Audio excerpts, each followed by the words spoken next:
Kaya kung hindi man natin makuha ang isang bagay na gusto natin, wag na po tayong gumawa ng masama dahil ibig sabihin niyan, isa lang, hindi talaga yan para sa'yo.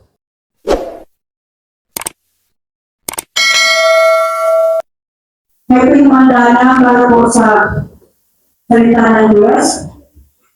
Natawagan ko po ang ating pasulubing ngayon po. Salamat sa pagkakaroon sa Panginoon.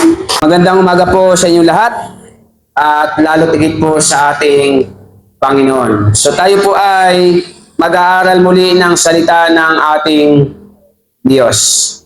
Ang sabi po dito sa Aklat ng Kawikaan, Kabanata 16, talatang 3, ang sabi ay ganito: Ipagkatiwala mo kay Yahweh ang iyong mga gagawin at magtatagumpay ka sa lahat ng iyong mga layunin. Tandaan po natin, ang lahat po ng tao, karamihan minsan ay may mga kanya-kanyang binabalak at pinaplano sa buhay. Di po ba? Pagdating ng tag-araw, ito gagawin ko. Pagdating ng Sabado, ito gagawin ko. Pagdating ng Linggo, ito ang gagawin ko.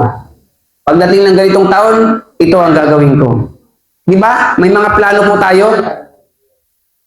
Ang akala minsan ng tao, yung ating mga binabalak minsan ay tama. Ang akala minsan natin ay tayo na ang tama. Akala natin lahat ng ating binabalak minsan ay sa ikagaganda po natin. Pero lagi po nating pakatatandaan na ang tao ang nagbabalak, ngunit ang Diyos naman ang nagbibigay ng katuparan. Kaya nga po sabi sa Biblia, ipagkatiwala mo kay Yahweh ang iyong mga gagawin. Bakit? Dahil kapag pinagkatiwala mo na po sa Diyos ang lahat ng ating gagawin, magtatagumpay daw po tayo sa lahat ng ating layunin. Ano ba yung gusto mo? Di ba? Gusto natin sa ganito, gusto natin ito. Gusto ko ng ganitong bagay. Gusto ko malaking bahay. Gusto ko magandang bahay. Gusto ko magkaroon ako ng ganito. Ibibigay daw po ng Diyos yan kung ipagkakatiwala natin sa Panginoon. Ay kaya lang minsan, at baka madalas pa, hindi po natin pinagkakatiwala sa Diyos. Kaya anong nangyayari, nabibigo po tayo. Ano po? Gustong-gusto natin ng isang bagay, pero nabibigo tayo. Bakit? Hindi natin pinagkakatiwala sa Diyos eh. Kaya ko yan kasi malakas ako. Kaya ko yan kasi magaling ako. Kaya ko yan kasi matalino ako. Kaya ko yan kasi may pera naman ako. Malino po sinasabi sa Biblia na ipagkatiwala natin sa Diyos ang lahat ng ating mga gagawin. Upang sa gayon, tayo po ay magtagumpay sa ating mga layunin.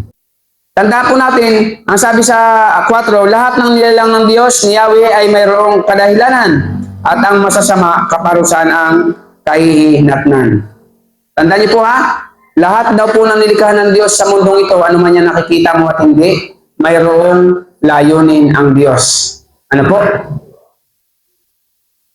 Kaya, lagi nating pakatatandaan na ang lahat ng ating gusto sa buhay, ang Diyos lamang ang magbibigay. Ano po? Kapag ikaw ay hindi nagtitiwala sa Diyos, kalimitan ikaw po ay mabibigo. Para hindi po tayo mabigo, kailangan magtiwala po tayo sa Panginoon. Ang sabi dito, ang masasama, kaparusahan ang kahihinatnan. Tandaan po natin ha, kung tayo po ay magiging masama dahil lamang sa ating mga plano at pangarap sa buhay, ang sabi sa Biblia, kahihinatnan po natin ay kaparusahan. Gusto mong yumaman, gumagawa ka na ng masama para lang yumaman. Gusto mo ang isang bagay, gumagawa ka ng masama, makuha mo lang, ay kaparusahan ang sabi sa Biblia. Kaya kung hindi man natin makuha ang isang bagay na gusto natin, wag na po tayong gumawa ng masama dahil ibig sabihin niyan, isa lang, hindi talaga yan para sa'yo. Dahil alam ng Diyos kung ano ang mas nakabubuti sa atin. Alam ng Diyos kung ano ang dapat para sa atin. Kaya pag alam ng Diyos na hindi natin ikabubuti, kahit anong hingi po natin, hindi sa atin ibibigay ng Diyos. Diba? Kaya po, Kung tayo man ay may mga gusto sa buhay, minsan na hindi natin nakukuha, wag na po tayo magtaka. Isa lang ibig sabihin, maniwala ka na hindi talaga yan para sa iyo. Kaya kung hindi ka po yumayaman, hindi ka po bagay na yumaman. Bakit? Ay kasi pag yumaman ka, baka kung sino ka na eh. Diba? Eh yung wala kang yaman eh, gusto lang sa yabang eh, yumayabang, wala namang yaman. Hindi po ba? O kaya ang kailangan, alam ng Diyos ang para sa atin. Magpasalamat tayo sa Panginoon, ano man ang antas ng ating buhay. Kumakain naman tayo 3 beses sa isang araw, ipagpasalamat muna po sa Diyos yan. At kung may hinihingi ka pa na hindi binibigay ng Diyos, patuloy mo lang panalangin mo. Ano po? At kung hindi talaga, ibig sabihin, hindi talaga para sa iyo. Ang mahalaga, ikaw ay nagpapatuloy sa paglilingkod sa Panginoon. Katapatan kay Yahweh, bunga ay kapatawaran. So kapag tayo daw po ay nagiging tapat sa Panginoon, pinapatawad tayo ng Diyos sa ating mga kasalanan. Kapag tayo po ay laging naglilingkod sa Panginoon, kagaya po nito, linggo-linggo na simbahan tayo, yan po ay katapatan sa Diyos. Araw-araw nananalangin ka, yan po ay katapatan sa Panginoon. At ang kapalit ng Diyos dyan ay pinapatawad tayo ng Diyos sa ating mga kasalanan.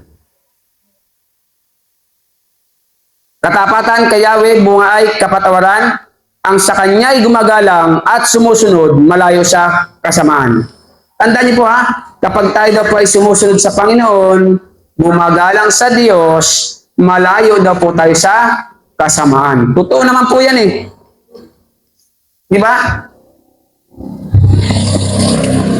Nakakita ka na ba ng naglilingkod sa Diyos na napakasama ng ugali? Magnanakaw, mamamatay tao, ano po, mapanglamang ng kapwa, mapanglain ng kapwa, magaspang pag-uugali. Pero yan ay naglilingkod sa Diyos. Wala. Lahat po yan ay ang mga taong walang panahon sa Panginoon.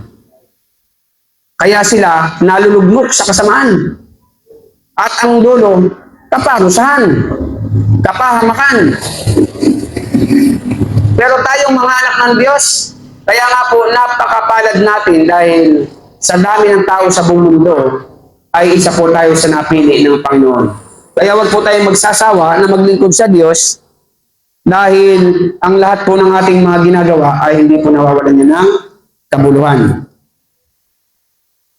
At bibigyan po tayo ng Diyos ng katagumpayan sa ating buhay.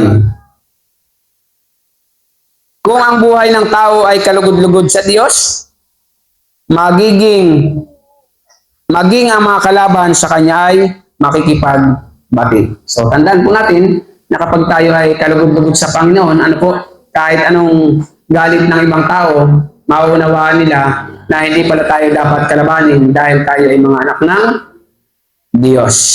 Kaya mga magulang ko at mga kapatid, kailangan po tayo ay magtiwala sa Panginoon upang sa gayon ay maging matatag ang ating pamumuhay. Kung gusto po natin maging matibay ang ating pamumuhay, magtagumpay sa lahat ng ating gawain, ano po, magtagumpay sa ating mga layunin, ano man ang ating pangarap sa buhay, ano man ang ating gagawin, kung gusto po natin magtagumpay, ipagkatiwala po natin sa Panginoon ang lahat ng ating mga gagawin.